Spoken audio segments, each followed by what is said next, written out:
The cell door closed behind us, and the key turned in the lock.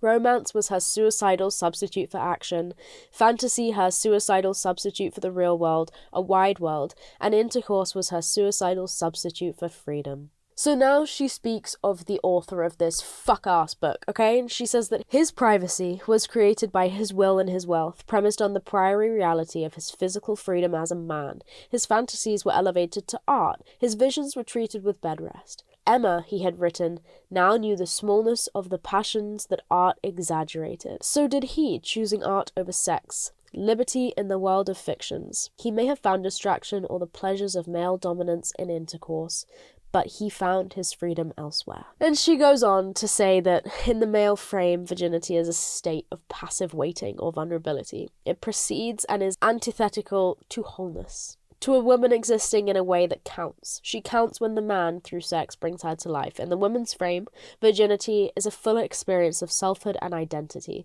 In the male frame, virginity is virtually synonymous with ignorance. And in the women's frame, it is recovery of the capacity to be known by a direct experience of the world. We live in the male frame, pinned there. It's so interesting how his character that he writes was crowned, by the way, like the most heroic female character of history of literature ever. This Emma bitch, who finds her freedom through being promiscuous. In the story that I didn't actually explain, Emma basically fucks a bunch of men. She fucks loads of men. She fucks her husband and is dissatisfied for years and is, in that sense, in his writing, a virgin, untouched, unloved, never came.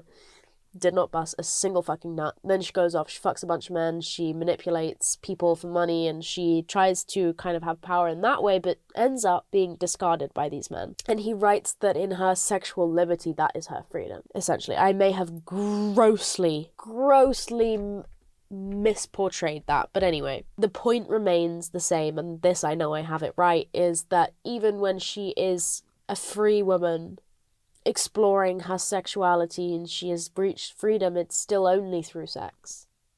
And that is still the only way she can explore herself and the world, through sex. And there's another chapter that really touched me that I don't know how to talk about on this podcast, because this is the scary one, and she talks about objectification, and she talks about it in some very serious terms. No more stories, just straight to the fucking point, modern day objectification. What is it? Why does it happen? And the collaboration that happens between men and women in the objectification of women.